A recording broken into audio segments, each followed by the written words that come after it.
Assalamualaikum warahmatullahi wabarakatuh. Waalaikumsalam warahmatullahi wabarakatuh. Baik, kembali berjumpa dengan kami kanal media Nusantara, ruang diskusi orang biasa.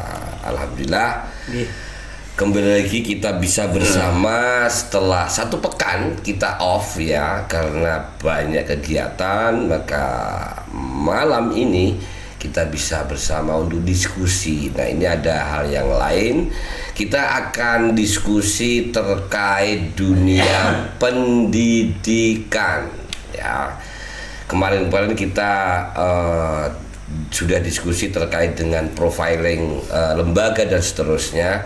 Khusus malam ini kita akan membahas tentang pendidikan, tentunya pendidikan agama.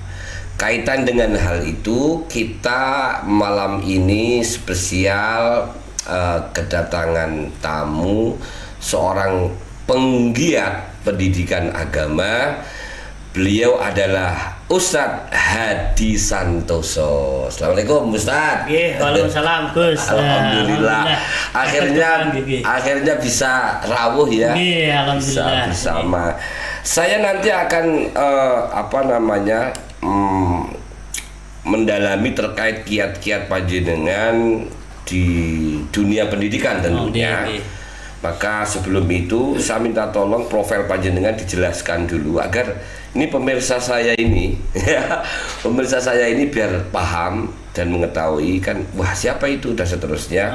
Agar kita kenal, maka kita nanti silakan paparkan dulu, kemudian motivasi jenengan untuk masih tertarik dengan dunia pendidikan terkait dengan TPQ dan selanjutnya. Silakan, monggo. Oke. Assalamualaikum warahmatullahi wabarakatuh. Waalaikumsalam warahmatullahi wabarakatuh. Sebelumnya tadi sudah disampaikan oleh Gus Rosid. Nama saya Muhammad Hadi Santoso. Saya dilahirkan di lingkungan yang memang di lingkungan keluarga yang agamis, Gus. Jadi emang dari kecil saya udah ngaji di TPQ, terus Madin juga.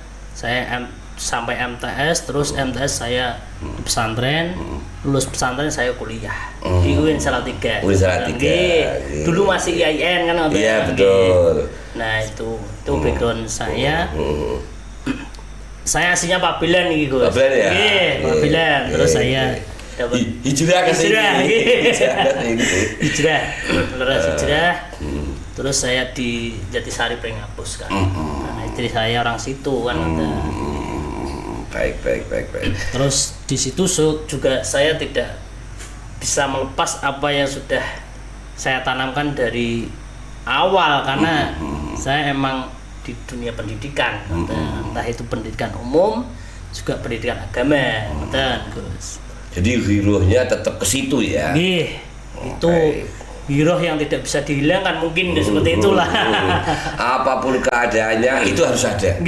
Itu harus menjadi bagian hidup. Laras. Gitu, karena saya awal itu mengutip dari kata Nelson Mandela. Itu pendidikan itu adalah senjata yang mematikan di dunia. Karena apa? Karena dengan pendidikan itu bisa mengubah dunia. Betul. Itu yang saya tanamkan memang. Dan faktanya memang seperti itu. Faktanya memang seperti itu. Kayaknya seperti itu. Apapun itu, yang menang adalah yang menguasai dunia pendidikan. Begitu kan? Baik, Ustadz. Sebenarnya di samping tadi yang melatar belakangi giroh panjenengan terkait dengan dunia pendidikan, apa motivasi yang mendasar kemudian panjenengan tetap konsen di dunia pendidikan khususnya TPQ? Kalau untuk motivasi tersendiri yang pertama itu motivasi spiritual, Gus. Jadi motivasi spiritual saya adalah karena mengajarkan satu huruf aja kepada anak, itu pahalanya akan terus mengalir kan, ngoten. Semoga saja. Karena tujuan utama dalam berjuang agama kan tetap pahala kan, ngoten. Betul. Terus yang kedua itu motivasi untuk membentuk anak itu punya jiwa sosial. dan karakter lah itu. Karena di era zaman sekarang ini kan tidak terlepas dari digitalisasi kan, betul. Bagaimana anak-anak itu bisa terhindar dari negatifnya digitalisasi kan.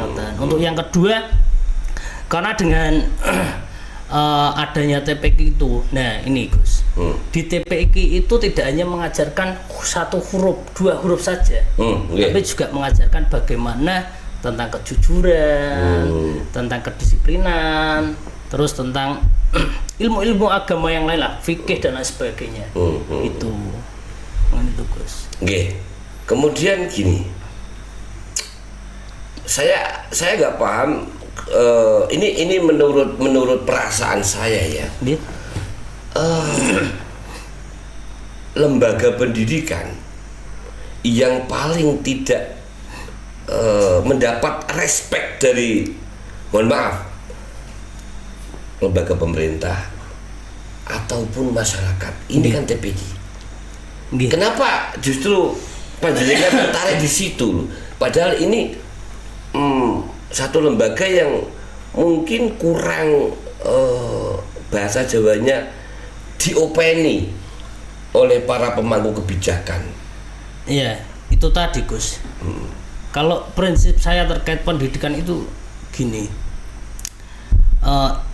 saya juga mengutip juga ini kata-kata yang sangat bagus menurut saya itu. Ilmu tanpa agama itu kebutaan. Ilmu tanpa agama adalah kebutaan. Oke. Agama tanpa ilmu itu kelumpuhan. Agama tanpa ilmu itu kelumpuhan. Okay. Nah, ilmu agama itu bisa mendamaikan keduanya. Nah, itu yang saya pegang juga terkait tentang pendidikan. Akhirnya apapun mau respon orang kayak apa itu bukan urusan. Bukan urusan saya juga. Masa bodoh. Yang penting saya punya konsep seperti itu. Konsepnya seperti itu. Karena apapun yang kita lakukan di dunia ini tidak terlepas dari pendidikan. Betul.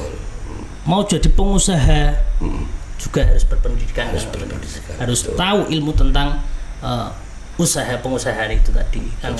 Untuk menjadi pejabat juga harus tahu kan Gus, ilmu kepemerintahan. Apalagi pejabat ya. Kan Iya. Harus menggunakan ilmu pendidikan umum dan agama nih, biar tidak sesat juga kan. apalagi dalam rangka TPQ ini juga bisa dikatakan kita menyiapkan generasi muda yang nanti juga mereka akan bisa jadi seorang politisi, bisa jadi mereka nanti kalau besar jadi pejabat, bisa jadi juga pengusaha. Maka dasar mental dan agama ini memang harus dipupuk dari awal, yaitu dimulai dari TPQ itu kan gitu. Baik, tentunya saya rasa tidak semua itu terus dilalui dengan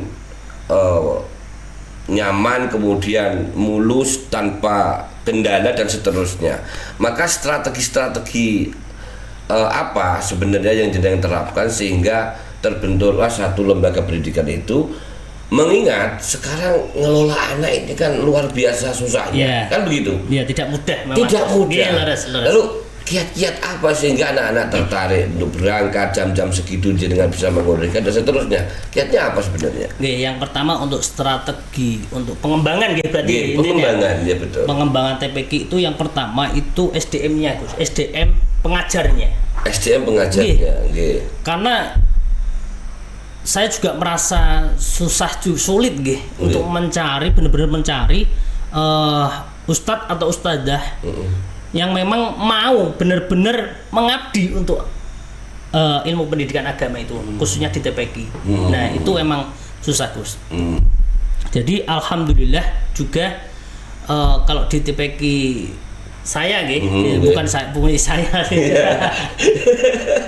Ya boleh aja membaca dengan yang mengampu, boleh tidak apa-apa. Saya sebagai pengampunya, pengajarnya itu sudah ada lah untuk ustadzah yang emang benar-benar mengabdikan diri untuk. Nah, itu adalah kunci pertama untuk pengembangan TPQ, Gus. Yang memang mereka komitmen gitu ya. Komitmen nggih, leres. Komitmen bagaimana untuk mencetak generasi, mendidik dan lain sebagainya, mengawal juga kan. Gini Gus, untuk di TPQ kan nggak bisa kita hanya mengajarkan satu huruf kan, betul. Tetap kita harus mengarahkan dan mengawal orang-orang tersebut kan, santri-santri. Betul. Gitu. Padahal susah loh. Sekarang era-era sekarang itu mencari orang yang tanpa dibayar, tanpa ada kontrak dibayar sekian, kemudian dia tertarik untuk ikut ngajar, itu susah loh. Nah itu caranya dengan gimana? Untuk caranya itu nggih, kalau menawarkan itu emang susah. Ini kan sulit. Ini kan hal yang sulit. Hal yang sulit ini. Kok jenengan bisa gitu loh? Gini, terkait ustadz berarti nggih. Tenaga pengajar lah. Tenaga pengajarnya itu. Memang saya pendekatannya itu dengan kondisi sosialnya di lingkungan tersebut kan, di lingkungan TPQ itu bagaimana tingkah lakunya, perilakunya masyarakatnya itu bagaimana. Nah itu memang untuk menjadi seorang pengajar apalagi di TPQ nuwun sewu dalam kutip tidak ada insentifnya. Itu pendekatannya menggunakan itu Gus, apa itu namanya, teori nilai ta'ala. Nggih. Teori itu nilai ta'ala juga itu. Aduh, tapi bisa ya? Nggih, alhamdulillah bisa. Oh, luar biasa. Alhamdulillah bisa. Nggih. Terus strategi yang saya gunakan juga strategi itu pembentukan karakter juga terhadap anak-anaknya itu, bagaimana anak-anak itu bisa itu tadi terhindar dari hal-hal yang negatif, karena bagaimanapun kalau anak-anak sekarang kan tidak terlepas dari HP kan, dari kecil sudah daripada ngomong repot-repot dan sebagainya didelok ke HP mawon pun nganu kan ngoten. Diam gitu. Diam ya anteng. Dan itu godaan yang dahsyat. Nah, godaan yang dahsyat. Dan kita harus realitasnya kita harus artinya begini. Biar anak itu tertarik dengan apa yang kita sajikan, maka kita harus lebih menarik daripada apa yang dilihat di HP kan begitu. Nggih, leres. Hakikatnya seperti itu, leres. Kemudian yang lebih susah kalau mendirikan kan mungkin ya walaupun susah tapi effortnya itu tidak terlalu sulit ketimbang mengistiqomahkan. Nah, kunci mempertahankan eksistensi ini kan kaitannya dengan pembiayaan, komitmen pengajar, kemudian harus meluang waktu berada mbunge kata sangat. Ini menurut jenengan apa kuncinya untuk mempertahankan eksistensi? Jadi TPQ itu dibangun tidak hanya bangunannya saja kan, tidak hanya tempatnya saja, tapi tujuannya dibangunkan TPQ itu untuk mencetak generasi yang memang berkarakter Al-Qur'ani kan, berakhlak yang baik, berperilaku jujur, sosial masyarakatnya tinggi kan. Nah itu diantaranya itu ya. Diantaranya itu. Nah ini pesan juga kepada teman-teman yang bernasib sama ya, bukan bernasib jelek, artinya kebetulan yang memang passionnya sama, tapi kadang menghadapi keadaan yang berbeda. Nah ini pesannya tetap tangguh, bertahan dengan segala medan yang ada, karena ujiannya orang ngajar TPQ itu luar biasa. Luar biasa. Kan? Nah kiat-kiat apa yang bisa di-share kepada teman-teman ustadz yang di luar sana yang memang baru menghadapi ujian dan keadaan yang semacam panjenengan hadapi biar tetap eksis begitu. Ini juga ada dawuh saking Mbah Maimun Zubair. Jadi kalau kalian itu menjadi guru itu harus punya usaha kan, biar ada keikhlasan untuk mengajar. Kan ngoten Gus. Niku dawuh Mbah Maimun langsung niku. Terus niku emang untuk ditujukan untuk guru. Terus ngeten. Memang keikhlasan itu kan susah kan ngoten Gus. Keikhlasan itu susah. Karena itu berkaitan juga hasanata fid dunya wal akhirah kan ngoten. Iya, betul. Nah, nek akhirate kan insyaallah nganu nggih. Pun lah. Nah, hasanah fid dunya ini kan ngoten. Nah, itu. Fid dunya itu terkait usahanya itu tadi kan. Jadi artinya kalau saya mungkin bisa mengambil kesimpulan apa yang jenengan sampaikan itu artinya begini ya. Mungkin kurang lebih begini.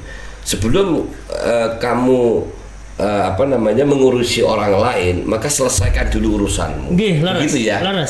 Artinya kita selesai dulu masalah maisha. Kita harus punya media untuk berikhtiar, entah kita berusaha, entah kita bekerja. Kita selesai dulu rumah tangga kita. Baru kita untuk memikirkan eksistensi itu. Memang harus seperti itu, Gus. Ketika kita mengajar anak itu nun sewu, ikhlasnya kurang. Itu juga penyampaiannya ke anak itu sulit untuk sampai benar-benar diterima ya. Iya. Ilmu yang kita ajarkan itu susah diterima juga, Gus.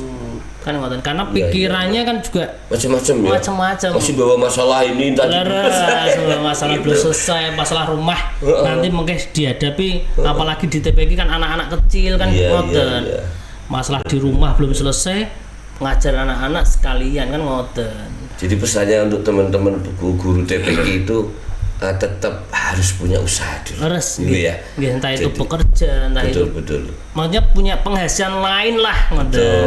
Kan ngoten. Memang kalau mengajar di TPQ ataupun di tempat pendidikan agama, memang kuncinya kan harus satu, ikhlas. Ikhlas karena itu sebuah pengabdian, Gus. Pengabdian itu luar biasa kan. Iya. Harus begini. Karena kita awam, untuk menjaga ikhlas kita harus selesai dulu agar tidak ada sifat toma ya. Agar terjaga dari sifat toma karena kita sudah selesai dulu. Masalah nanti dampaknya ketika kita mengajar kemudian kita dapat bisyarah dari wali santri dan itu sudah urusan lain. Urusan lain itu sudah selesai daripada di luar rumah tangga kita. Jadi mungkin jenengan mau mengatakan begini, ini setelah ekstrim ini. Mungkin silahkan mengajar, tapi you harus punya penghasilan tetap. Jangan sampai kamu mengajar di TPQ atau mendirikan TPQ, tapi jadikan sumber penghasilan. Nah itu, Gus. Tapi juga gini, Gus, terkait pendidikan agama. Alhamdulillah juga pemerintah khususnya Jawa Tengah itu juga udah memperdulikan aslinya, Gus. Sekarang itu udah ada insentifnya. Sudah ada. Sudah ada. Dari pemerintah itu sudah ada. Dari setahu saya itu dari namanya Pak Ganjar dan Gus Yassin. Waktu itu ya. Waktu jadi gubernur itu. Tapi sudah terrealisasi ke Sampun, sudah. Terus turun ke kabupaten juga ada insentifnya. Kan ngoten. Berarti ada dua nih? Ada dua. Ada dua itu ngeten. Contoh, kalau saya kan dapat dari provinsi, tapi saya sudah tidak dapat dari kabupaten. Karena keterbatasan anggaran juga mungkin. Betul. Jadi sebenarnya pemerintah itu juga sudah menganggarkan terkait dengan guru-guru TPQ. Sudah. Nah tentunya kan kalau pemerintah biasanya dia perlu syarat dong. Nanti jangan sampai begini, jangan sampai diterima masyarakat. Aku kan harus ngajar puluhan tahun, tapi aku nggak pernah entui. Nah begitu. Padahal dia nggak tahu bahwa setiap kebijakan pemerintah pasti ada syarat.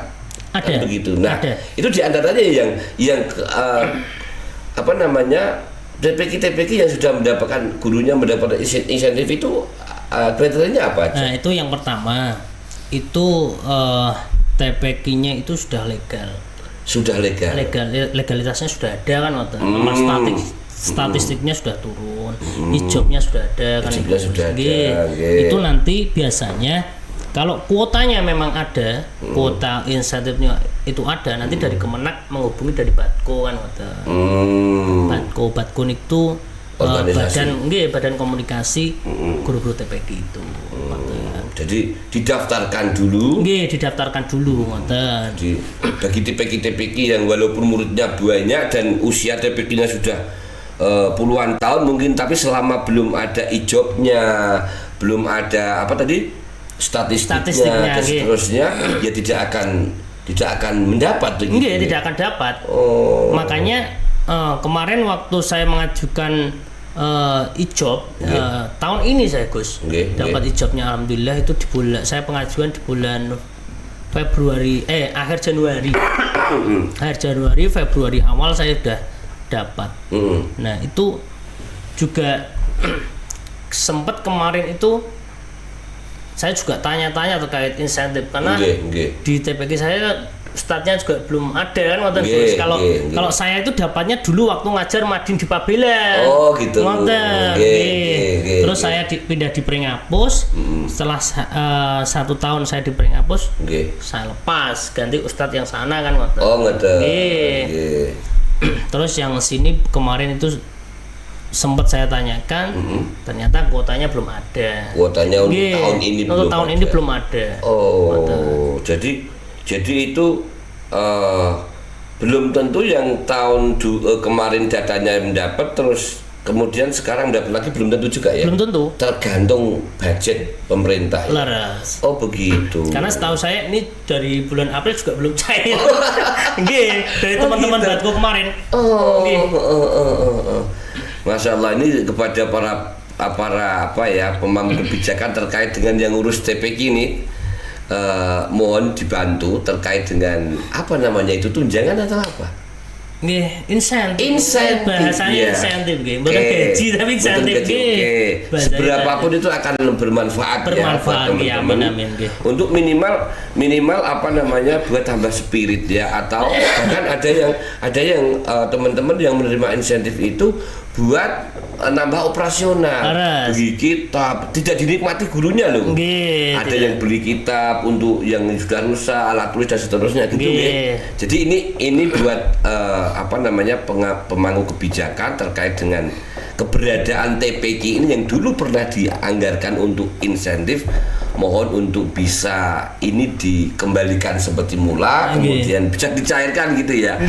Tapi kemarin saya dapat info juga dari salah satu dewan provinsi. Insya bulan Juli nanti cair. Oh gitu. Alhamdulillah, ini berita yang sangat menggembirakan. Buat guru-guru TPK ini. Oke. Baik. Mudah-mudahan nanti teman-teman ustadz TPK segera dapat respon yang lebih dari pemerintah, gitu ya. Baik, Ustadz Hadi Santoso, sekarang siapapun dan apapun yang didirikan seseorang atau siapapun itu yang bergerak di bidang sosial keagamaan pasti ada tantangan nih. Pasti ada kendala. Ini pasti. Kendala. Karena saya selalu ngobrol sama teman-teman terkait dengan perjuangan mereka. Itu lain daerah, lain tantangan. Tapi selalu ada tantangan. Tidak ada yang terus-menerus. Padahal ini baik loh. Nggak baik apa? Kita sudah ngaji. Kita juga tidak mewajibkan mereka membayar kita. Kan begitu. Kita juga tidak ngarani harus dibayar sekian seterusnya.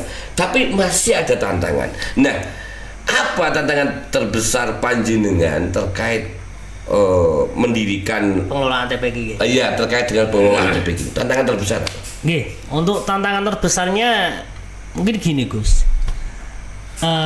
TPK itu kan rumah pertama setelah keluarga. Setelah keluarga. Karena banyak orang tua itu yang tidak sempat untuk mengajarkan alif batak ke anaknya, lalu, nah ini kendalanya. Orang tua itu pasrah bongkok ke TPK. Nah itu, bahasanya pasrah bongkok kan. Ya ngerti ini setahunnya kan gini, wis ngajinin TPK, yo jadi wong apik, iso ngaji kan ngoten. Padahal pengajaran di TPK itu hanya 1 sampai 2 jam kan ngoten. Pembelajaran terbanyak itu kan di rumah. Nah itu memang kendalanya itu ketika orang tua leleh luweh bahasane Gus. Oh. Terkait pendidikan agamanya anak. Contoh kan harusnya kan gini Gus. Ketika anak pulang dari TPQ, malamnya itu kan ditanya sudah sampai apa ngajinya? Betul. Sudah jilid berapa? Kan ngoten. Itu tahu-taunya gini. Nanti ketika sudah 1 tahun 2 tahun, lah kok ngaji ini saya quit terus, kan ngoten. Tiba-tiba kayak menyalahkan gitu ya. Leres. Nah itu kendala terbesar yang dihadapi guru terkait pendidikan santrinya. Itu hubungannya sama orang tua atau wali santri kan ngoten Gus. Betul. Jadi masih banyak wali santri yang teko padahal jangan-jangan ada yang tidak pasrahke. Ada ya? Ada juga. Jadi tahunnya mereka itu kono pokoknya kita pasrahke ngaji, tahunnya saya pintar. Nah, wali santri tidak bekerja sama istilahnya begitu ya, memantau kemudian bagaimana dia harus berangkat tepat waktu, bagaimana harus ngontrol ngajinya, terus ikut ngandani, ngaji nongkono nakal dan seterusnya, tapi tiba-tiba nagih kualitas. Kadang-kadang itu kadang-kadang nggak bijak ya. Kadang-kadang nggak bijak. Memang banyak seperti itu Gus. Jadi tahunya anak udah di TPQ itu ya agamanya udah baik. Banyak kan seperti itu, apalagi orang tua yang hanya sibuk bekerja. Nah itu ya kesibukan bekerja itu kan bagaimana itu kan wajib kan. Iya betul. Tapi untuk pendidikan anaknya itu juga kewajiban orang tua juga kan. Betul. Walaupun sudah diserahkan ke lembaga pendidikan agama, tapi orang tua juga harus mengawal yang di rumah. Padahal itu kalau kita coba bisa tarik terkait dengan konsekuensi, sebenarnya kan yang berhak mengajar kan orang tuanya. Itu kan. Nah, kita merelakan waktu, para ustadz merelakan waktu untuk mengajar. Ini kan dalam rangka ngewangi wong tuane. Betul tidak? Leres. Membantu. Menjembatani karena dia sibuk. Karena ya mungkin orang tua tidak sempat juga kan ngoten. Karena pagi berangkat kerja, pulang sore, malamnya udah capek kan ngoten Gus. Ngoten. Itu kendala yang dihadapi sekarang seperti itu.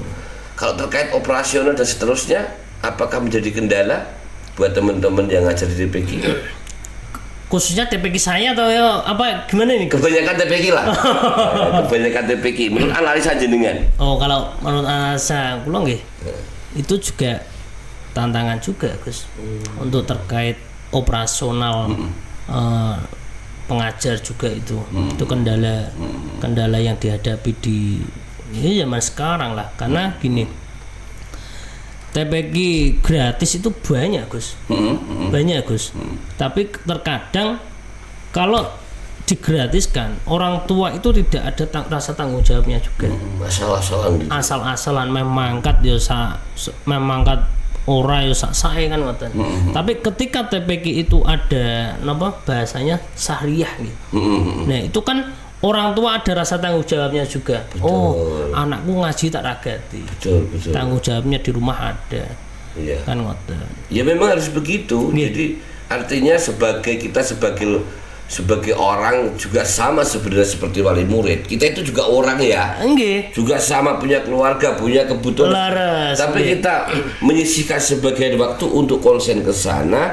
Kemudian dalam pengajaran juga butuh kaput, kita juga butuh media-media yang semuanya sarana penunjang yang memang itu juga kita beli. Jadi wajar. Jadi wajar dan jangan sampai ada begini nih. Ngaji bayar dan seterusnya. Kan tidak semata-mata untuk membayar yang ngajari kan. Tapi bagaimana operasional yang ada itu tetap terus bisa berlanjut. Kan begitu. Yang utama. Padahal gini Gus, kalau syariah itu dibayarkan, itu juga nanti kembalinya ke muridnya juga Gus. Betul. Terus sarana prasarana. Contoh nih, kalau di TPQ saya kan ada syariah itu mulai Januari kemarin Gus.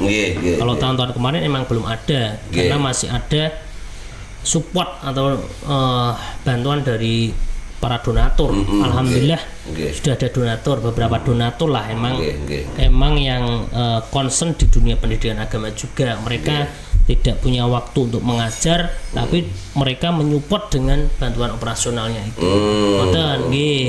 Niku. Tapi kalau untuk syariah pure, kalau di TPK saya itu kembali lagi ke santrinya Gus. Ke wali santri juga. Nggih. Jadi untuk operasionalnya tenaga pengajarnya atau ustadzahnya itu pure dari para donatur. Nggih. Cuman kalau syariah kembali ke santrinya. Nggih, untuk nanti untuk beli Iqra jika emang kok yang ngaji itu belum punya Iqra, kita kasih juga. Nggih, jadi gratis. Nggih. Quran juga alhamdulillah para donatur juga sudah ngasih lah banyak alhamdulillah.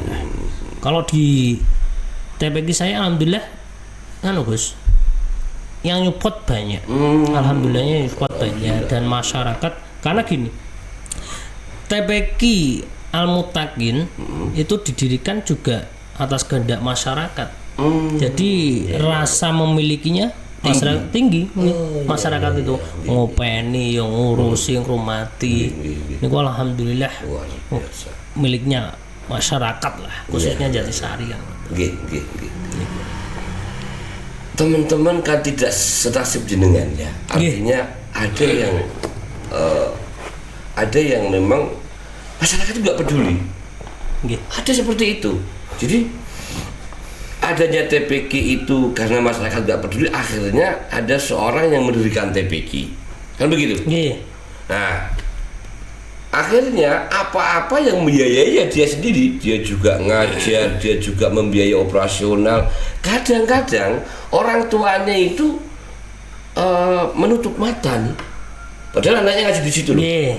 Nggak pernah datang ke ustadznya, nggak pernah masake cara wong Jawa niki ra ono pasrah gitu kan. Ada yang seperti itu. Cuman yang parah lagi tahu-tahu menuntut hasil. Jadi masalah kira pernah bayar syariah pernah. Kemudian ketika anaknya belum bisa baca Al-Qur'an fasih gitu, nyalahke sing mulang. Ini ada seperti itu. Ada banyak Gus. Itu teman-teman TPK lain juga ustadz-ustadznya juga sharing lah sama saya juga seperti itu. Jadi bahasanya itu tadi Gus, wong tua luweh terkait pendidikan agama. Nuwun sewu. Orang tua sekarang itu lebih mementingkan pendidikan umum Gus.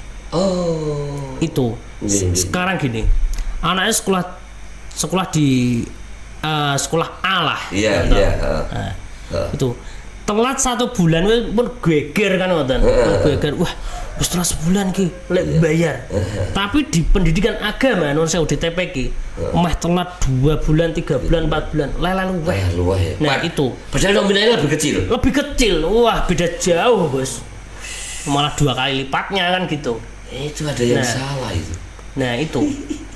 Ada yang salah juga. Saya juga nggak tahu itu konsep orang tuanya kok bisa gitu itu loh. Padahal begini loh. Artinya gini. Kalau kita hanya butuh orang pinter, oke lah sekolah lo, lulus kemana aja terserah, kamu pinter, katakan. Tapi kalau orang pinter, tapi kalau tidak baik, kira-kira jadi penjahat nggak? Iya, penjahat kan? Penjahat lurus. Kira-kira dia durhaka dengan orang tuanya nggak? Nah, itu Gus. Jadi itu tadi Gus, ilmu tanpa agama itu tadi toh. Oh iya tadi ya? Iya, buta. Ilmu tanpa agama itu buta. Apa saja yang nek wis wong buta kan dilakoni apa kan pabrik kan. Semua. Nggih, tabrak semua. Dia enggak tahu di orang tuanya. Nggih. Tapi agama tanpa ilmu juga itu kelumpuhan kan gitu. Tahu tapi tidak bisa melakukan. Terus ngerti hukumnya gini. Tapi tidak berdaya. Ya. Tetap dilakukan. Entah itu wis ngerti hukumnya lah. Contoh hukumnya haram ya dilakoni wae kan ngoten. Itu wong kaya wong lumpuh wis. Betul. Berarti kan ngoten. Iya. Jadi kita berharap ya agar masyarakat yang kaitannya belum aware terhadap pendidikan agama itu tolonglah terbuka hatinya untuk konsentrasinya walaupun tidak sama minimal berimbang. Nggih, leres. Minimal berimbang. Leres, gitu ya. Nggih, ilmu pendidikan umum itu penting. Penting, betul. Tapi jauh lebih penting itu ilmu agama. Ilmu agama. Nggih, niku menurut saya ngoten. Iya. Karena hidup di dunia itu tidak hanya kita mencari apa yang kita mau kan ngoten Gus. Menuruti hawa nafsu tok kan ngoten. Tapi juga kita harus memikirkan kehidupan setelah di dunia. Betul. Nah, itu. Dan banyak orang seperti ini, konsepnya menurut saya salah dan menurut saya itu bodoh. Orang lebih bangga ketika anaknya dapat prestasi di sekolah. Oke lah, itu gak salah. Tapi dia tidak menyesal ketika anaknya tidak bisa baca Al-Quran. Nah, kita tidak menuntut bangga loh ya. Iya. Oke. Dia tidak merasa gelisah, tidak merasa menyesal kalau anaknya itu tidak ngerti agama. Nggih. Banyak kan? Banyak. Nah, saya juga, Gus. Tapi anehnya ketika anaknya melawan durhaka, dia mengatakan anaknya durhaka loh. Nggih. Ketika anaknya tidak patuh, dia tetap mengatakan anaknya durhaka. Nggih. Padahal dia sendiri yang melatih bahwa dia tidak mengajarkan bagaimana anak supaya tidak durhaka. Nah, kadang-kadang kurang bijaksana ini. Nggih, kurang bijaksana juga. Nah, makanya monggo lah untuk orang-orang tua ini, orang tua atau yang punya anak yang ngaji di TPQ itu harus memperhatikan itu juga kan wonten. Ilmu di sekolah di umum itu bagus untuk mencari duniawinya. Betul. Tapi juga harus diimbangi juga pendidikan agamanya. Kan ngoten. Kesane melakukannya sama-sama lurus kan ngoten Gus. Betul. Biar tidak napa nggih melakukan kesalahan atau kekeliruan kan ngoten. Saniki nek wis sukses contoh lah, wis sukses jadi pejabat, tidak punya agama, ya wis melakukan hal-hal yang memang keluar dari ajaran agama. Jadi cuman cerdas tapi tidak punya etika. Leres. Gitu kan? Nggih. Mentalnya brilian tapi akhlaknya enggak. Akhlaknya enggak ada. Nggih, itu leres. Baik, ini menjadi catatan kita bersama agar semua para wali santri ya terutama lebih aware terhadap anak-anaknya khususnya di lembaga Taman Pendidikan Al-Quran. Dan harus bisa kerjasama juga dengan pihak TPQ, Gus. Orang tua itu yang masrahkan anaknya juga harus punya rasa tanggung jawab juga. Anakku di TPQ, padahal pengajaran di TPQ hanya 1-2 jam tok. Harusnya kan di rumah juga deres, apalagi waktu libur kan wonten Gus, libur TPQ. Orang tua juga harus memperhatikan bagaimana sholatnya, bagaimana ngajinya, kan tetap diulang kan ngoten Gus. Iya, dikawal lah. Dikawal, nggih leres. Supaya apa yang diberikan di TPQ tetap konsisten, tetap dikawal di rumah. Tetap dikawal di rumah, nggih. Saya itu waktu kuliah Gus ini. Saya kuliah mulai dari 2017 saya itu masuk kan 2015 masuk kuliah. Itu mulai dari 2017 saya juga paginya itu di MI Gus. Di MI nanti habis di MI saya kuliah, pulang kuliah nanti habis asar saya masuk Madin, ngajar Madin kan ngoten. Nah begitu terus kehidupan saya Gus. Itu biasa. Dan tentunya pengalamannya terkait hal-hal yang ujian, tantangan dan seterusnya, karena memang circle-nya dengan di situ ya sangat paham ya. Sangat, sedikit paham lah. Sedikit paham lah terkait itu, bagaimana kendalanya pengelolaan TPQ. Terus gini, kalau di TPQ itu kalau hanya pengajaran di kelas itu juga monoton Gus. Santri-santri juga bosen kan. Iya. Nah itu juga ustadz-ustadznya juga harus punya inovasi pengajaran, harus kreatif juga. Bagaimana santri-santri yang ngaji itu tidak bosen kan ngoten Gus. Kan ngoten. Terkadang gini, pagi sudah dibekali dengan ilmu umum kan, pendidikan umum kan. Sore dengan ilmu agama. Kadang kan ya juga bosen kan ngoten di kelas terus harus menaati aturan dan lain sebagainya, harus di napa nggih? Katose kok dikondisikan terus. Nah, dikondisikan harus seperti ini. Nah, itu juga menjadi tantangan juga. Baik, beberapa hal terkait dengan dunia pendidikan khususnya TPQ memang harus bersama kita terus sikapi ya, untuk menjadi evaluasi kita orang tua kemudian masyarakat secara umum bahwa kita sepakat pendidikan agama itu juga penting. Jangan pernah istilahnya memandang sebelah mata ya terkait dengan pendidikan agama ini, karena dampaknya hakikatnya kita sendiri.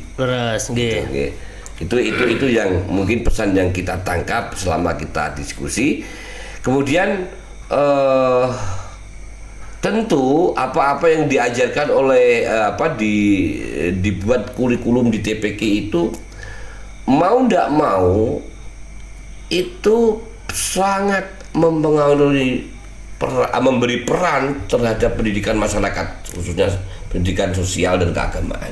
Nah, apa sebenarnya panjenengan ini menyadarkan bahwa masyarakat itu harus sadar bahwa TPQ ini penting gitu loh.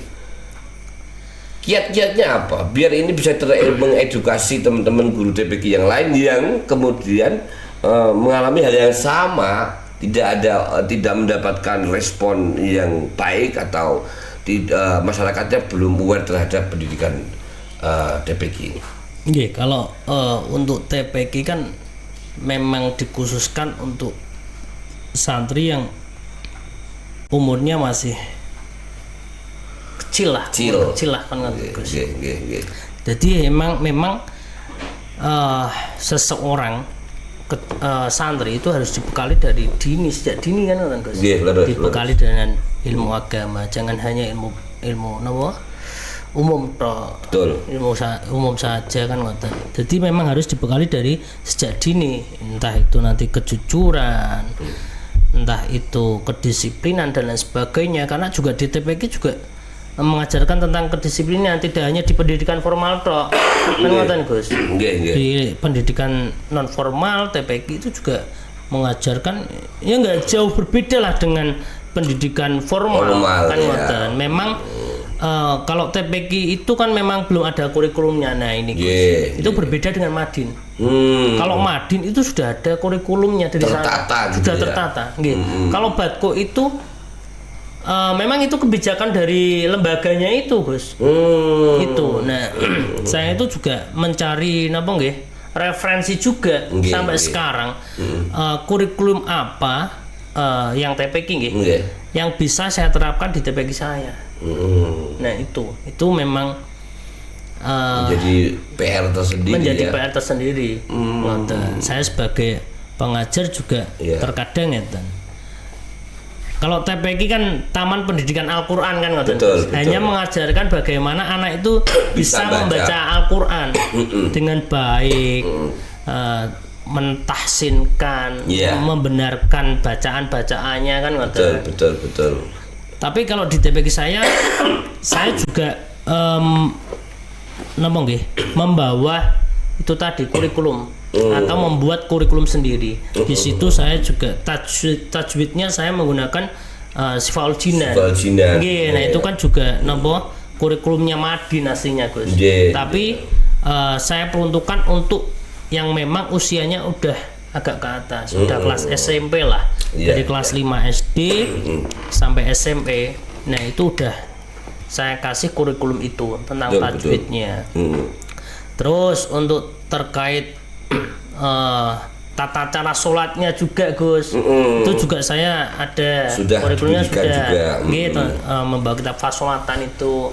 Memang pendidikan yang sing tasih dereng abot-abot lah, tasih enteng-enteng untuk dipelajari. Betul. Dan untuk akhlaknya saya membawa kitabnya Mbah Bisri Mustafa Gus. Kitab Ngudi Susilo. Itu saya membawa itu dari Rembang nggih. Rembang niku. Saya membawa itu pendidikan akhlaknya. Dan alhamdulillah itu ada kan syair itu Gus. Untuk syair itu. Dan alhamdulillah dengan dengan itu satu syair mawon nek dijelaskan ke anak itu waktu 1 jam aja kurang Gus. Satu syair ya. Satu syair itu. Karena memang pemahamannya satu syair itu luar biasa. Itu terkait jangan kalah dengan pendidikan formal, bahwa pendidikan non formal bisa jadi pejabat, kan ngoten. Iya. Terus di pendidikan non formal bisa jadi pahlawan. Nah itu juga ada. Karena faktanya iya. Faktanya iya. Di kitab Ngudi Susilo, monggo lah pemirsa bisa membuka juga itu. Betul. Browsing kitab Ngudi Susilo. Ini belum artinya banyak yang belum familiar dengan ini kan. Nah ini perlu dikaji nih. Perlu dikaji nih. Ini perlu dibedah juga Gus terkait kitab Ngudi Susilo ini. Itu udah banyak lah di media sosial terkait kitab ini. Saya itu terinspirasi kitab Ngudi Susilo ini ketika akhir sanah di Pondok Wali. Pondok Wali ya. Gini Gus Anis nih. Niku kok. Nah, niku yang membaca Gus Anis sendiri itu. Jadi Gus Anis di panggung niku mencairkan itu. Kitab Ngudi Susilo. Kitab Ngudi Susilo. Bahkan kepala kantor Kemenak Kabupaten Semarang juga ikut itu Gus. Ikut juga. Saya rasa juga tertarik juga. Teman-teman itu. Itu muatannya materinya dengan ala-ala itu bedanya apa? Kalau ala-ala kan tentang mencari ilmu. Oh iya, betul. Mencari ilmu. Akhlak mencari ilmu. Tata cara mencari ilmu. Tapi kalau kitab Ngudi Susilo itu mulai 7 tahun itu anak wajib napa niku belajar ilmu agama. Mulai 7 tahun. Di kitab Ngudi Susilo itu udah diterangkan bahwa anak umur 7 tahun itu sudah wajib mempelajari ilmu agama. Berarti Ngudi Susilo itu di situ membahas garis besarnya membahas mekanisme ilmu atau kalau tadi kan akhlak ya. Ala-ala itu akhlak. Kalau ala-ala itu tata cara mencari ilmu. Betul. Kalau kitab Ngudi Susilo itu yang menjelaskan tentang akhlak seseorang. Intinya gitu. Contoh, ketika ada tamu, ojo geger njaluk panganan karo wong tuamu. Ngenteni tamune balise. Sikap attitude berarti. Attitude-nya itu. Nah, ketika ada turahan nyuguhke tamu, kuwi aja langsung geger jipuk. Nunggu tamune itu pergi dulu. Itu salah satunya itu. Sikap. Itu attitude lah maksudnya. Iya. Di antaranya itu ya. Di antaranya itu terus ada syair terkait penyemangat juga biar anak-anak ini motivasi untuk anak-anak itu dalam berbuat baik. Berbuat baik di situ juga ada. Berakhlak yang baik, terus sopan santun sama orang yang lebih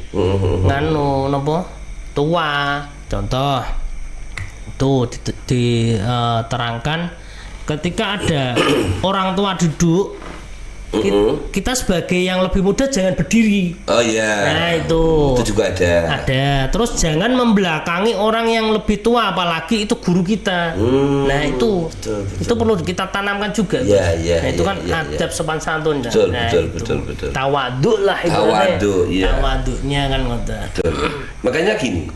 makanya saya itu kadang-kadang begini, merosotnya moralitas anak-anak sekarang itu karena setelah pudarnya konsep tawaduk yang ada. Tidak betul nggak?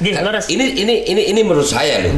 Karena begini, siswa sekarang itu saya nggak paham karena itu peraturan atau ada perundang-undangan sehingga orang tua atau siswa diberi hak otoritas untuk melaporkan gurunya. Sebenarnya menurut saya kurang etis secara attitude, sikap itu. Tapi apapun itu mungkin ada yang harus dikoreksi, seperti pendidikan. Kalau kita baca sejarah tuh dulu ketika orang mau berangkat sekolah di depan kelas itu, dia itu sudah mentalnya ditundukkan dulu. Nah, agar apa? Agar mereka takdim kepada gurunya. Takdim. Kan begitu. Jadi harus dengan gurunya harus tunjukkan kepala gini, harus menjaga sikap yang bagus gitu kan. Seperti itu. Dulu bukan di pesantren loh, di sekolah umum loh. Sekolah umum. Artinya cara Jawa ini waktu itu apa ya? Mungkin andap asor. Adab itu didahulukan sebelum menerima pelajaran nih. Mental ditekan dulu agar kamu ngikut. Jadi ketika udah posisi, menurut saya posisi psikologisnya seperti itu, maka ketika menerima pelajaran dia ketakdimannya tinggi, akhirnya konsentrasinya tinggi kan begitu. Ya kan?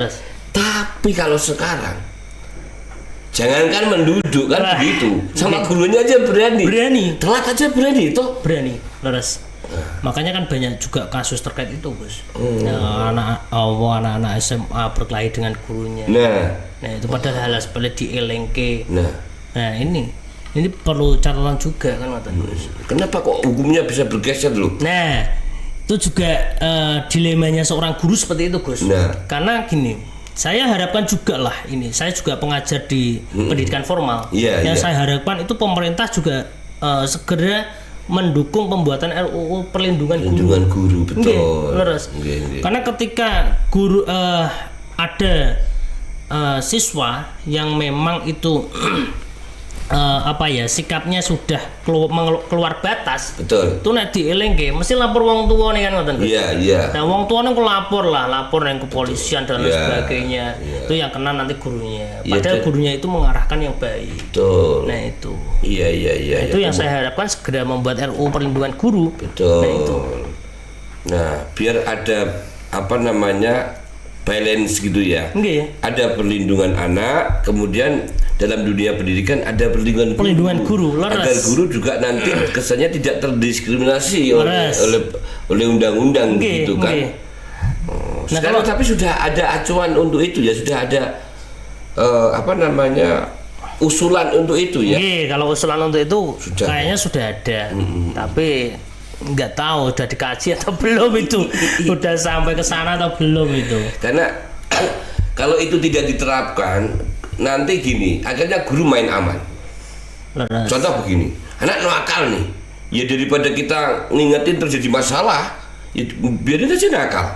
Emang gua pikirin. Akhirnya seperti itu.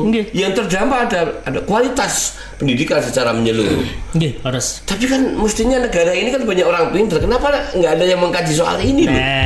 Padahal juga backgroundnya di pemerintahan juga banyak orang-orang yang berpendidikan. Apakah memang itu dibiarkan atau bagaimana nih? Itu tanda tanya juga itu terkait itu.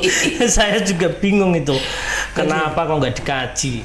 Oke lah, mudah-mudahan mudah-mudahan segera terrealisasi ya undang-undang perlindungan guru ini segera dibentuk, disahkan agar ada keselarasan antara perlindungan anak dengan terus dimunculkan perlindungan guru, jadi ada batasan.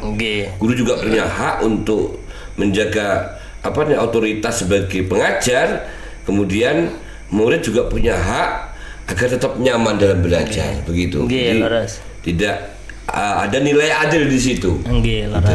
Gitu Baik, Ustadz Hadi, sekarang mungkin pesan-pesan nih. Jadi bisa jadi dikatakan nih closing statement nih, statement panjenengan kepada khususnya para wali santri. Ya, kembali lagi ke TPQ. Apa pesan panjenengan terhadap wali santri? Pesan saya untuk wali santri, tetaplah mendukung pendidikan anak, entah itu di pendidikan formal maupun non formalnya, apalagi ini tentang pendidikan agama, karena pendidikan agama itu jauh lebih penting. Semuanya penting, pendidikan umum penting, tapi pendidikan agama jauh lebih penting. Untuk apa? Untuk mencetak generasi yang bermoral, punya sopan santun dan berakhlak mulia, apalagi berkarakter Al-Qur'ani. Nah, itu pesan untuk orang tua. Tetaplah